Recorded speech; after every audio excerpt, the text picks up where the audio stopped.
Sejam muito bem-vindos ao podcast da TXM, um papo descontraído sobre empreendedorismo, inovação e criatividade. Bom, eu sou o Salomão e vou ser mediador desse papo de hoje, essa conversa aqui que a gente vai ter sobre empreendedorismo e inovação.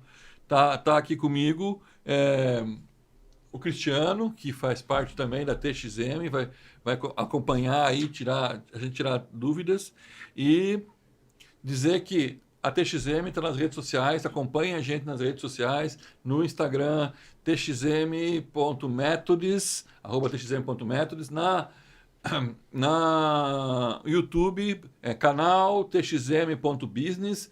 Estamos lá correndo atrás da informação, mostrando informação para vocês. Sigam a gente nos canais. Esse podcast vai estar no nosso canal e à disposição de todos vocês aí. No LinkedIn, busca a gente lá, TXM Methods, está lá também para você se encontrar. E estamos aqui agradecendo ao Sebrae e ao Sebrae Hub por ter cedido esse espaço, o espaço do podcast, para a gente fazer os nossos primeiros podcasts do podcast TXM, que está começando agora. Muito obrigado, Sebrae, por isso. Mas quero dizer que eu estou muito feliz em estar aqui, né? Estou muito orgulhoso em estar aqui, porque hoje a gente vai ouvir coisas legais, novidades boas. Eu acho que o Léo vai trazer algumas novidades legais para nós aí. Eu não vou apresentar ele vai se apresentar, né? Mas vou colocar aqui. O Léo se tornou um parceiraço, um amigo, começou aí com o Co-Creation há 3 anos, né? 2020. 2020, vai fazer 3 anos agora, né? Ele terminou no meio da pandemia, né? Vocês terminou no meio da pandemia, né? Foi assim Começou antes da pandemia e terminou no meio da pandemia, né? Então, o Léo, da Fazenda Bioma, um projeto que eu abracei, trouxe para perto, né? Para não deixar ele fugir, deixar ele perto ali, dar uma força para eles. Muito legal. Léo, conta um pouquinho para nós aí de você, da Fazenda Bioma, e como é que é a tua interação com a gente, como é que foi essa Co-Creation Lab para você? Bom, primeiro, obrigado, Salomão, obrigado a todo mundo aí por estar dedicando um pouquinho do tempo para escutar aqui a nossa conversa, nosso bate-papo. Espero poder colaborar aí e agregar alguma coisa no dia de vocês. Então, eu sou o Leonardo, sou cofundador da Fazendas Bioma. Sou atualmente hoje o CTO da Fazendas Bioma, estou na parte da tecnologia, desenvolvimento das fazendas, né, do hardware mais do software. Também sou doutorando e mestre em engenharia pela Universidade Federal de Santa Catarina. Me formei em engenharia de produção pela Universidade Federal de Santa Catarina. Sou engenheiro industrial com um duplo diploma na França. E tenho também técnico em mecânica pela Escola Técnica Tupi. Acho que isso é muito importante salientar. A Tupi é super importante, né? Me ajuda a fazer solda. Até hoje aí soldando, fazendo solda de elétrica. Acho que deu uma base bem legal para conseguir construir as fazendas em si, né? E casado com a Laíla. Casado com a Laíla, que é minha cofundadora e sócia da Fazendas Bioma. E pai. E sou pai do Samuel. Pequeno Samuel está com 10 meses. Nossa aventura aí. Principal projeto. Principal projeto MVP, bom. MVP, tá dando certo. Tá com saúde, tudo bem. Eita, e a Fazenda Bioma? O que é a Fazenda Bioma? Quais foram as facilidades e as dificuldades para transformar essa ideia? Que nenhum dos dois. Uma é advogada, outro é engenheiro e foram virar fazendeiro. Bom, a Fazendas Bioma é uma startup, né, de fazendas urbanas verticais inteligentes. Basicamente, a gente está desenvolvendo uma rede de fazendas verticais espalhadas pelos centros urbanos para a produção de superalimentos, né, que no caso atualmente são os microverdes, né? A ideia começou basicamente com a Laíla. Ela fazia um curso na FGV de especialização em varejo e ela ficou sabendo das fazendas verticais, então ela descobriu aquilo, ficou encantada, falou, meu Deus, como é que eu nunca vi isso antes? Acho incrível essa opção de poder produzir os alimentos, né, de uma maneira vertical e nos centros urbanos. E o tempo passou, aí um dia ela basicamente estava na sala ali de jantar, ela veio falar um pouquinho dessa ideia de fazendas verticais, me mostrou ali no celular e eu achei interessante, a gente começou a pensar, falar, vamos estudar um pouco mais sobre esse assunto, né? E aí passamos o final de semana inteiro assistindo YouTube, consumindo todo o conteúdo que existia assim, disponível ali naquele momento. E aí resolvemos se aventurar. Bom, vamos construir alguma coisa aqui para a gente conseguir produzir o próprio alimento, que era uma vontade nossa, né? E aí surgiu o nosso primeiro MVP, né? A gente, então, sem saber o que era MVP, né? Sem saber o que era startup, nada disso, a gente foi lá e fez basicamente um módulo de produção de plantas. E aí a gente descobriu os microverdes também, então começou a produzir os microverdes. E até aconselho quem quiser fazer algum dia, produzir algo utilizando uma lâmpada LED, uma experiência incrível, assim, conseguir numa sala escura, a gente começou no quarto de casa, colocou as plantas ali, comprou sementes, né, e começou a produzir, e deu certo, assim, foi uma coisa incrível, assim, com a lâmpada funcionar sem sol, sem nada, né? Bom, aí começou a produzir, até que um dia a gente teve que viajar, né, e ficou 3 dias fora, a hora que voltou as plantas estavam todas mortas, né? Que a gente estava produzindo um sistema de hidroponia.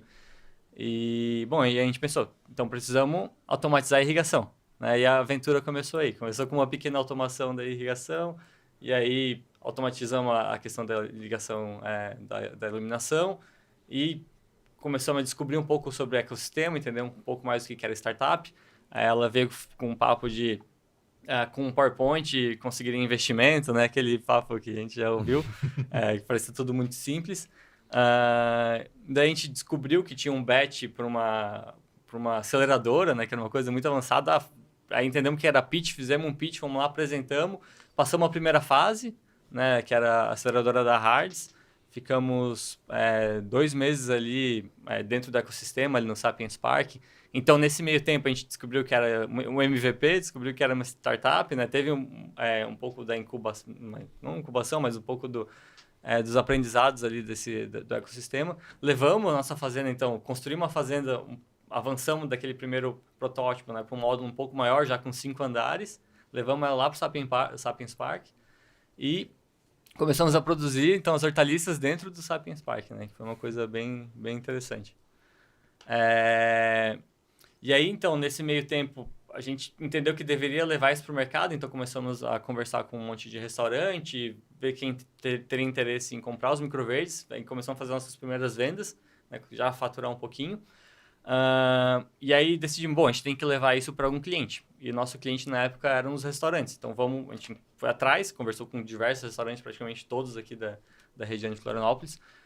Encontramos o nosso primeiro parceiro, que foi o Dolce Vita, no Canto da Lagoa, né, o chefe Ricardo, até gostaria de agradecer ele aí. Lá em 2019, em dezembro de 2019, levamos para lá a fazenda, colocamos para começar a produzir lá, só que era dezembro, né, verão começando, e o restaurante ele abria só à noite. Então, durante o dia, era uma casa, assim, ficava extremamente quente. E a gente começou a produzir, só que chegava a fazer 35 graus dentro da fazenda, meio-dia, assim. Então, uma coisa que a gente tinha uma eficiência horrível. 50% das plantas a gente perdia, né? Mas assim começamos a rodar, conseguimos entregar o produto pro chefe, né? Um produto de qualidade, até o que conseguia sobreviver a essas condições difíceis de produção. Ficamos produzindo até março, e aí veio a pandemia, né?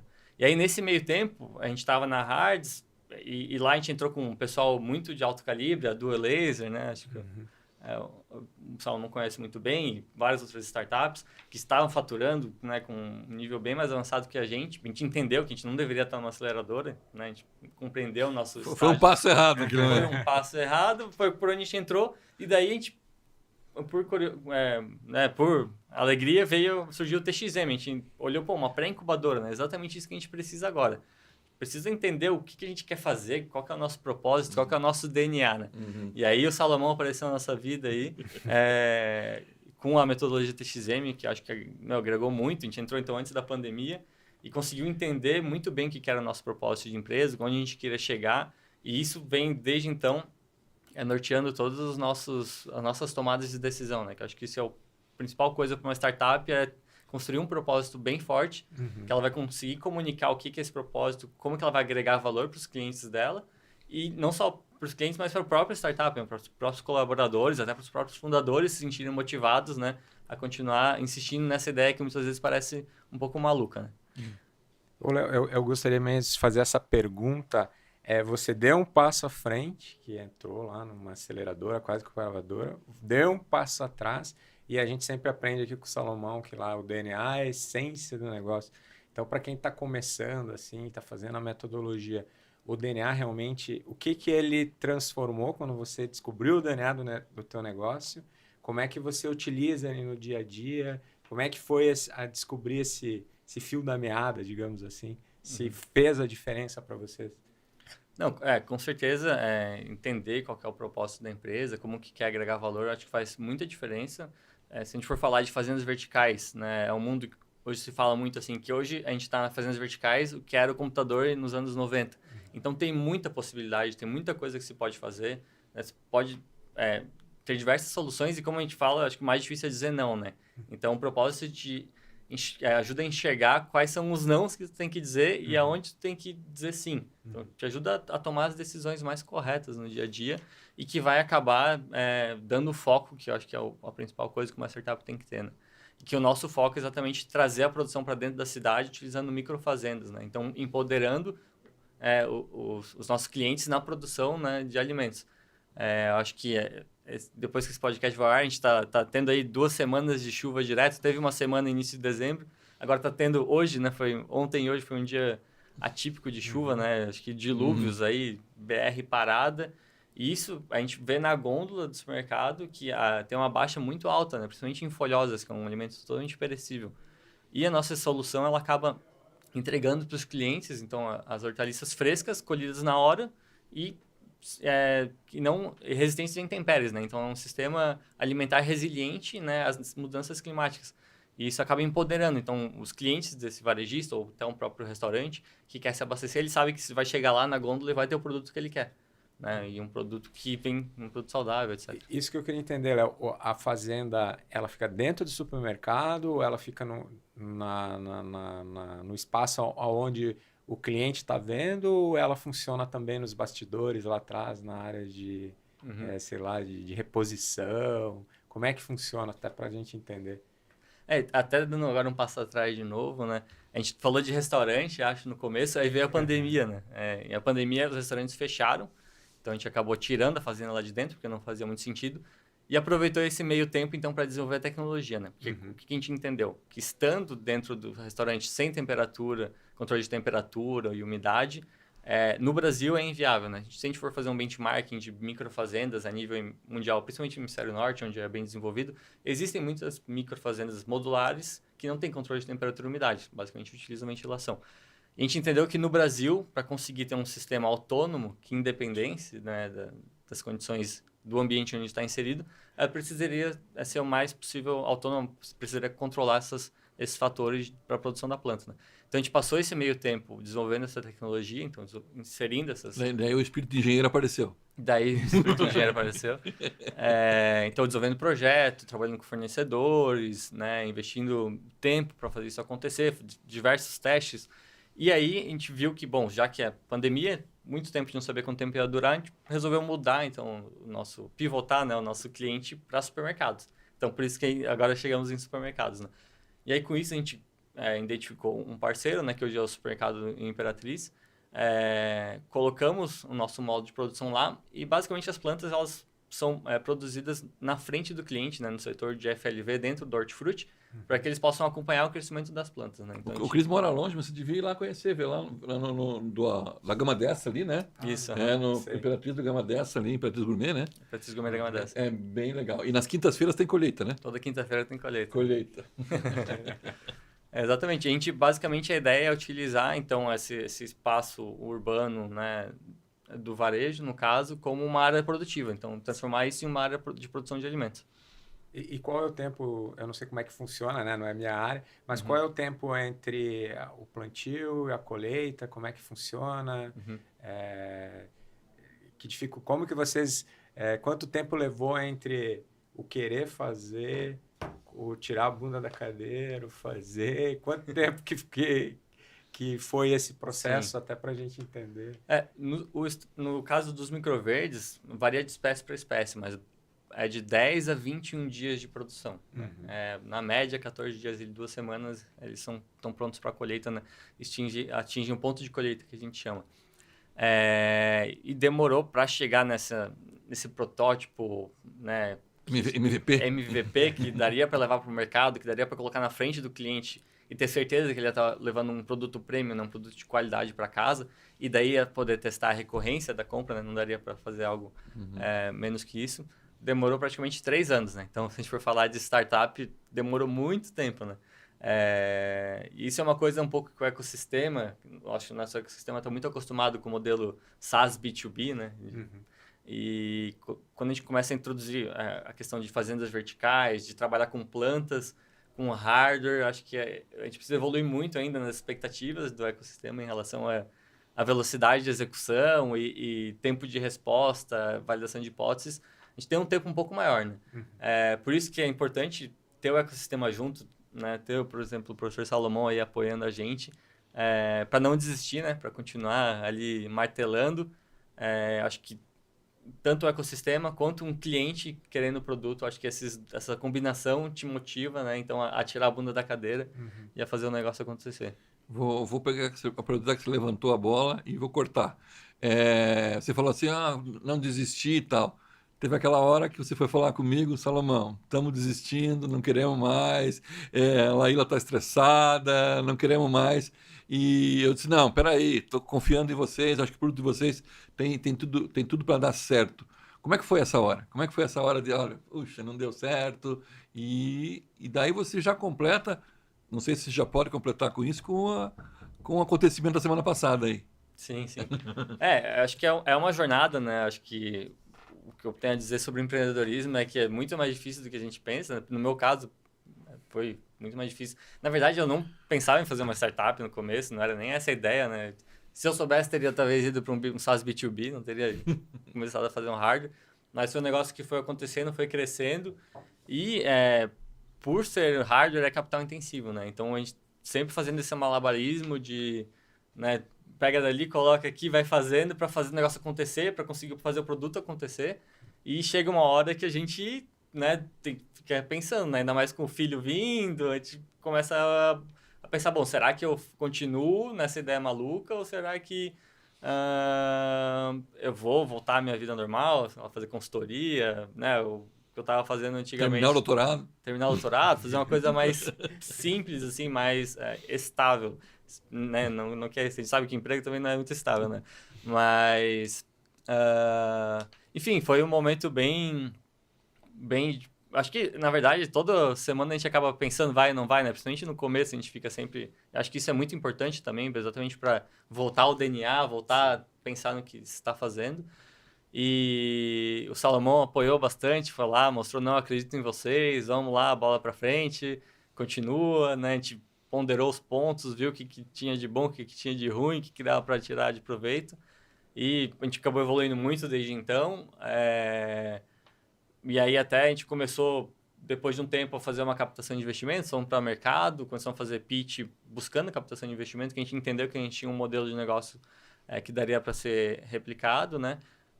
Conversamos com os diversos atores do ecossistema e conseguimos fechar uma rodada, né? Com o fundo Aimores, lá de São Paulo, e mais 2 investidores anjos aqui do ecossistema de Santa Catarina, que é o Marcos e o Fábio, né, que estão, né, voltando aí para o ecossistema para ajudar as startups. Então, acho que isso também é muito importante, né, quando vai fazer uma captação de investimentos, que é olhar, né, quem que vai entrar para o time, que mais do que investidores são sócios, né, então entender como que eles podem agregar. A gente viu muito valor nessa captação, né, em trazer eles para junto do nosso board ali, para conversar... Money e Smart Money, né? Principalmente Smart Money. A principal coisa, eu acho que, do ecossistema é o network, né? É abrir portas, é enxergar coisas que a gente não está enxergando. Também a gente chegou no estágio da startup que precisa trazer outras cabeças, né? Ajudar a pensar. Como eu falei, tem muita possibilidade, então ajudar a gente nas melhores decisões e dos melhores caminhos a tomar. Ô, Léo, aproveitando esse deixa aí do que o Salomão colocou, como é que conta pra gente, assim, para o pessoal que diz que não tem tempo, tem uma ideia, mas não tem tempo para executar? Pô, você teve uma ideia, você estava no doutorado, começou a fazer esse negócio, sei lá, nas tuas horas vagas, aí vem um filho, como é que tu encontra tempo para todo esse... para desenvolver isso tudo? A verdade é malabarismo, né? Acho que o filho mostra que o tempo ele tem que ser mais eficiente ainda, né? A gente sempre fica devendo alguma coisa para fazer em algum canto, eu acho que não tem como solucionar isso, mas eu acho que o tempo que a gente acha tem que ser extremamente eficiente, né? É basicamente isso, assim, eu não tenho muita dica para isso não, porque ainda estou me rebolando aqui. Desculpa. Não pode falar. Como é que tá a equipe hoje? Uhum. Vocês começaram lá, você e a esposa, cofundadores. Como é que também é esse relacionamento do casal na empresa? Como é que funciona? Quantas pessoas estão na equipe hoje? Já está crescendo? Uhum. Hoje a gente está em 6 na equipe, tá crescendo, assim, estão crescendo. 6? Eu sabia de 4. Tem mais 2 aí que entraram no time. Samuel tá contando? No Samuel não conta. Mas poderia.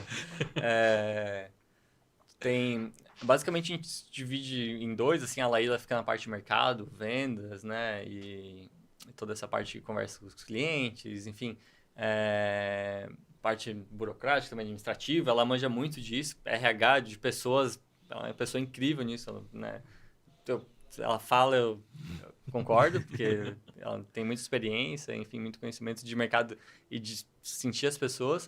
E eu estou na parte da tecnologia, estou como CTO ali, tocando na parte de mercado. Hoje a gente está em 6 pessoas, e aí 3, mais 2 comigo desenvolvendo as fazendas, desenvolvendo tecnologia, e 2 pessoas com ela nessa parte de mercado, né? A gente trouxe agrônomos também para a equipe, né? Como a gente está trabalhando com plantas, né?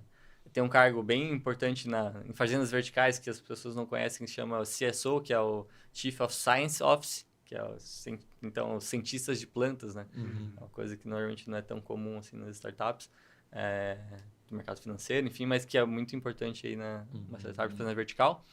E falando um pouquinho da relação, né, de ter como sócia uma esposa, eu sei que é uma bandeira amarela aí para os investidores, né? Tem as vantagens que a gente consegue conversar muito mais sobre startups, sobre as possibilidades, mas tem que sempre estar cuidando, né? Por exemplo, nas refeições a gente tem uma regra de tentar não conversar sobre a empresa, nem sempre a gente consegue, mas tenta manter esse tipo de cuidado aí para também não falar só disso, né? E uma coisa que, claro, a gente torce para que o TXM, o Co-Creation, contribuam para vocês.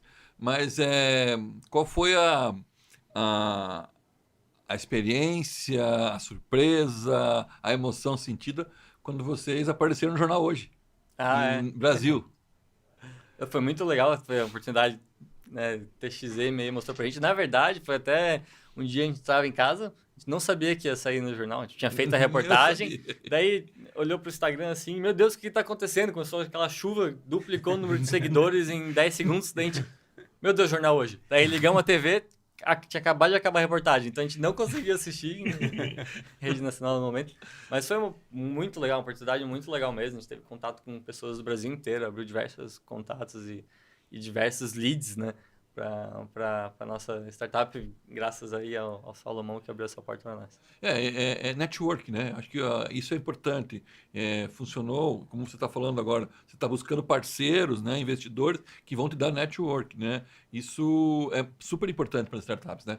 Sim, exatamente. Até falando um pouquinho, aproveitando que a gente está aqui na sala do Sebrae, né? Outra coisa que a gente fez também, um programa que a gente participou, foi o Startup SC, que é um programa incrível aí, acho que do estado, benchmark no Brasil, na verdade, né? Convido aí todas as startups que estiverem assistindo a se inscrever, a participar, porque é um programa de 1 ano, assim, que muda tudo, uma visão totalmente diferenciada, com o pessoal de outro calibre, assim, ajudando também a startup a fazer acontecer. Legal, legal. A gente tem aqui um que a gente chama de momento TXM, né? Que vai falar um pouquinho, né? O T, o Think, o X do Experience e o M Manage. Então a gente faz algumas perguntas, um bate-bola aí, né? Qual é um pensamento? Qual é o pensamento que te inspira? Qual é a frase de impacto, aquele pensador que te inspira? Essa é difícil, hein? Tem uma frase que eu gosto, que eu acho que é do Leonardo da Vinci, né, meu xará, que a simplicidade é o último grau de sofisticação. Eu acho que essa frase aí pode guiar muita coisa, né? Pra gente, para fazer a fazenda, assim, fazer o software, o hardware, na frente dos clientes, tem que ser uma coisa simples, né, que a pessoa olha, muito fácil de acontecer, mas que é muito sofisticado por trás, né? Acho que não só isso, tanto a comunicação é uma coisa muito difícil, né? Como é que tu vai comunicar aquilo que tu está vendendo de uma maneira simples, mas muito poderosa, né? Porque hoje em dia, acho que a coisa mais difícil que existe é o tempo das pessoas, né? Ninguém tem tempo para consumir informação, né? de uma forma com atenção, né? Principalmente num ponto de venda, que é onde a gente está, né? Então, como é que a gente torna algo simples de comunicar, mas muito sofisticado, assim, né? De passar uma mensagem muito poderosa. Então, acho que é um pensamento que norteia. Legal. E pensando em experiência, qual uma experiência memorável, com produto, com serviço, uma experiência de vida, uma experiência que mudou a tua vida? Bom, já que a gente está falando de tecnologia, né? Acho que uma experiência que eu lembro até hoje, assim, foi o meu primeiro iTouch. Comprei, que eu fui trabalhar nos Estados Unidos, acho que 2007, 2008.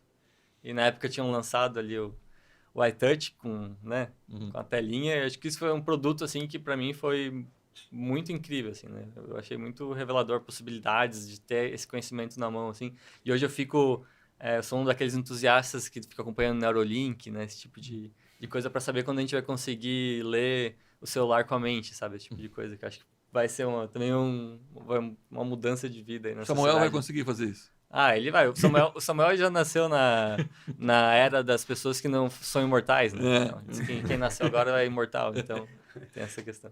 Então. E pensando em gestão, em management, né? Qual é a tua regra para gestão? Você deu vários passos, você errou, você acertou, você pensou em desistir, você teve sucesso na captação. Que regra você dá para o pessoal que está fazendo a TXM, para esses pré-incubados, para esses caras que estão querendo fazer e ter o sucesso que você está tendo, tocar o seu negócio? Obrigado pelo sucesso. Estamos tentando. Mas eu acho que North Star Metric, né? Ter o objetivo claro, assim, né? Uma coisa que te guia, que tu segue, que tu busca aquilo que é o que guia toda a organização em cima daquele objetivo. Acho que é basicamente olhar para né? Claro que tem os desdobramentos, mas ter o propósito, o objetivo bem claro, assim. Acho que isso ajuda em todo o resto. E reuniões semanais de planejamento e conversa. Essa é uma regra bem importante também. Ok. Ô, Léo, e qual é o futuro da Fazendas Bioma? O que vocês estão planejando, os próximos passos? Nosso futuro é ser a maior rede de fazendas verticais da América, né? Então, esse é o nosso objetivo aí, nosso crescimento é chegar nesse ponto. O ano que vem tem quantas? Ano que vem, mais que 10 vai ter, né? Com certeza. Legal. Estamos indo, testando algumas coisas, né? Então, acho que esse próximo ano é de muito aprendizado ainda, muito conhecimento e para depois poder dar uma acelerada maior. E quando vocês começaram esse processo de colocar essa fazenda, digamos, no supermercado, começou lá no restaurante, depois foi supermercado, que objeções que vocês enfrentaram, desafios ali de convencer de que aquilo funcionava? Hoje a pessoa olha aquilo, isso é muito tecnológico, deve ser, a planta não deve ficar tão boa, sei lá. Como que vocês enfrentam esses dilemas, sei lá? A gente ainda tem muito desafio, como eu falei, de comunicação, se da pessoa entender o que é, né? Muita gente acha que é para plantar, não é para comer, né? O microverde não é muito conhecido, então tem esse desafio aí de educar as pessoas. Acho que esse é um dos primeiros desafios, né? De trazer um produto novo para o mercado. A gente está não só usando uma tecnologia diferente, que as pessoas não conhecem, mas também trazendo uma hortaliça diferente. Acho que esse é um dos grandes desafios. A questão do ponto de venda em si, né? Conseguir achar o espaço ideal, né? Toda a infraestrutura que precisa para ele. Acho que esse é um outro grande ponto aí, bem difícil assim, de negociar, enfim. E quando a gente está trabalhando com varejista, a gente sempre está trabalhando com clientes grandes, né? Então, é uma venda mais complexa. Acho que é diferente de talvez colocar num restaurante menor, né? Que é só um dono que consegue fazer a decisão. Ali tem uma cadeia de decisão mais complexa, então entender como funciona essa venda acho que é um grande desafio também. E para fazer nossas perguntas de encerramento aqui, né? Onde é que você busca aprender coisas? Podcast. Eu escuto bastante podcast. Demais, assim, até... Para quem tiver interesse em fazendas verticais, tem um Vertical Farming Podcast. Tem muito conteúdo, né? Muito conteúdo mesmo, com os principais CEOs aí do ecossistema a nível mundial. YouTube também é uma coisa que eu uso. Eu não sou ainda da era do TikTok, assim. Tem um pessoal que trabalha comigo que é mais novo ali, que é...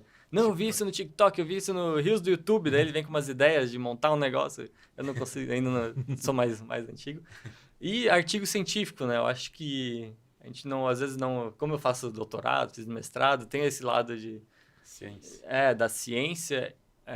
E nesse meio tem bastante coisa desenvolvida, né? Bastante artigo científico sobre esse assunto. Então, é uma fonte de conteúdo bem legal, que está sempre saindo coisa nova. Então, recomendo também.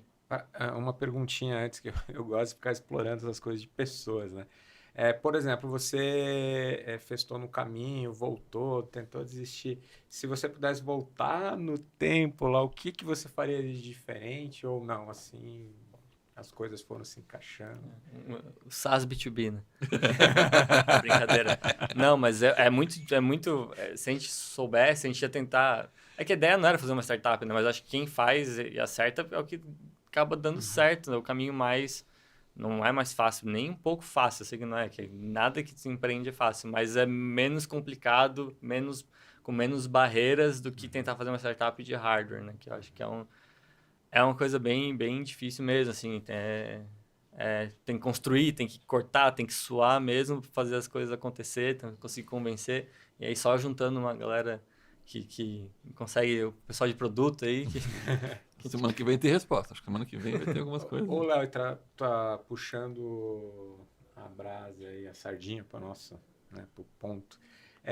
A TXM, a ferramenta, fazendo agora um resumo bem rápido, auxiliou vocês? A metodologia, para vocês entenderem os conceitos, foi válido, positivo? Foi, com certeza. A gente preencheu toda a plataforma lá, tá preenchidinha, pode ir lá verificar se tudo certinho, tudo. Não, mas é um momento de reflexão, né? Que é bom que força a gente a refletir exatamente sobre o DNA. Que muitas vezes, sem metodologia, né? Por ser muito cartesiano, né? Acho que a metodologia ajuda a ter esse momento de reflexão, a ir lá, sentar e parar e fazer como uma tarefa mesmo, uma execução, né? Acho que a metodologia ajuda muito nisso, além de toda a mentoria, todo mundo que participou, e até o Thiago estava antes, um dos nossos mentores lá atrás, enfim, todo mundo aí que ajudou a gente na caminhada. Ok, legal. E como é que as pessoas podem achar você, a Fazenda Bioma? Como é que elas conectam você? Nosso Instagram, @fazendasbioma, tem o nosso site também, fazendasbioma.com.br. Lá no site tem meu número, número da Fazenda também. Quem quiser ligar, só entrar em contato. Então tá. Eles estão próximos da gente, né? Na nossa unidade do Campestre lá. A Fazenda Bioma está junto com a gente lá. Lá junto, Estamos juntos. A Fazenda está literalmente no céu. Tá no céu lá, né? Tá com a gente lá. Isso para mim é tenho muito orgulho do projeto. Assim, sou fã do Léo e da Laíla. Eu acho que eles estão fazendo um sucesso muito legal. Jovens empreendedores que estão fazendo a diferença. E para a TXM é esse resultado que a gente quer. Gente que se dedique, faça isso acontecer. Então, nosso podcast vai ser o último desse ano, vai ser o teu, é o último que a gente vai fazer em 2022. E agora vamos começar 2023 com esse novo produto da TXM, que é o podcast. Quero agradecer muito você ter vindo aqui, né? Um presentinho aí da TXM para você. Obrigado, Um abraço. Um abraço para a Laíla. Falei com ela ontem, mas um abraço para ela. Um beijão no Samuel. Pode mostrar, pessoal? Legal. Muito obrigado. E Obrigado, a tua palavra final aí para a gente encerrar o nosso podcast. Gostaria muito de agradecer o convite aí. Foi muito legal mesmo participar do podcast. A gente faz a Fazendas Bioma, não é para nós, é para a sociedade mesmo, né? Com um propósito, né, de democratizar o acesso a superalimentos, empoderando as pessoas com tecnologia, né, para conseguir produzir esses alimentos. Então, tá aqui no podcast, poder levar essa ideia mais para frente, para mais pessoas, conseguir atingir mais gente, é exatamente o nosso propósito aí. Obrigado, Salomão. Obrigado, Cristiano. Obrigado, Felipe Natal para você. Valeu. Pessoal, é o nosso último podcast de 2022. Não sei se ele vai ser apresentado no final de 2022 ou no início de 2023, mas se aparecer em 2022 ainda, feliz ano novo, com muito empreendedorismo, muita inovação, sucesso para todo mundo. A TXM está com vocês, mas a gente quer que vocês estejam com a gente. Valeu, obrigado. Tchau. Tchau.